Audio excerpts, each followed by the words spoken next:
Now, believe it or not, the process by which we have asthma and the process by which we get sleep disorders are very, very similar to the process that I just described with the blocked nose. Firstly, let's just talk about asthma. Asthma is often triggered by something, and a lot of people are aware of the common triggers. It's the dust, it's the pollen, it's the pollution, it's the food, it's the smoke, it's the dogs, it's the cats. But yes, these things are just triggers, they're not the fundamental cause. And what the triggers do is put our system under stress. That causes an increase in our heart rate, and that makes us breathe more deeply. And as we've explained, when we breathe more deeply, we start to lose carbon dioxide. And if you're genetically predisposed to asthma, your body tries to self-correct by closing your airways to stop further hyperventilation and loss of carbon dioxide. But the problem is the person experiences this tightness, this inability to breathe, so naturally we try to breathe against it. But the more we breathe against it, the more deeply we breathe and the more we lose the carbon dioxide and the tighter the asthmatic response becomes.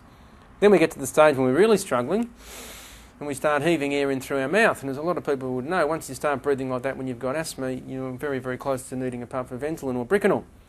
So you take a puff, you might need a couple, but generally the drugs work pretty well. They give you great relief. But how do they really work? Well, these reliever medications, or bronchodilators as they're known, they're based on adrenaline. And they open your airways, which is essential, and of course that can save your life, and did with me a few times. But what does adrenaline do?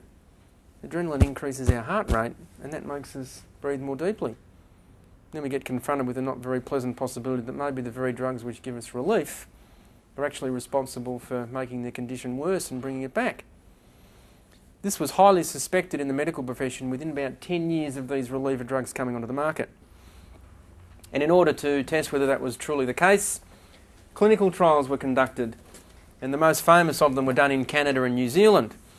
And the conclusion of the trials was that as little as 4 puffs of a reliever medication per day was going to make asthma worse. And the New Scientist magazine published an article about this under the headline of "Are Asthma Drugs a Cure That Kills?" Because everywhere they looked, where the drugs had been for 10 years or more, the incidence of asthma and the death rates from asthma had gone up alarmingly.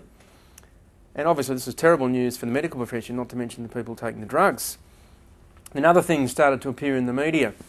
Ventolin puffers are harmful. Asthma sufferers often careless with medication. Wrong approach for asthma comes under attack. Asthma sufferers are victims of indifference. New drugs may harm your lungs. Asthma inhalers ruin children's teeth. All of this bad publicity. It went on and on and on. And quite clearly something needed to be done. And so it was. What happened in Australia, in New Zealand, in the United Kingdom, was that the medical profession formed the National Asthma Campaign, the major role of which was to promote the use of preventer medications, particularly steroid preventers.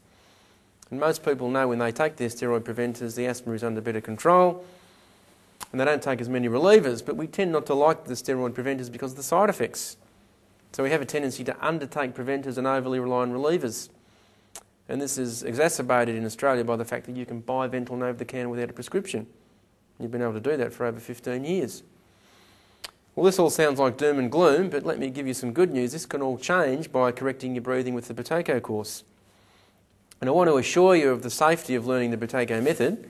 Our Buteyko Institute of Breathing and Health policy on the use of medication is exactly the same as the medical profession.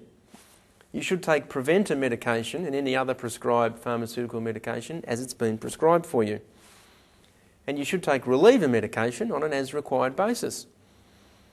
But now that you're learning the Buteyko method, we invite you to try the Buteyko exercises when you get symptoms. And if Buteyko works, you won't need the reliever.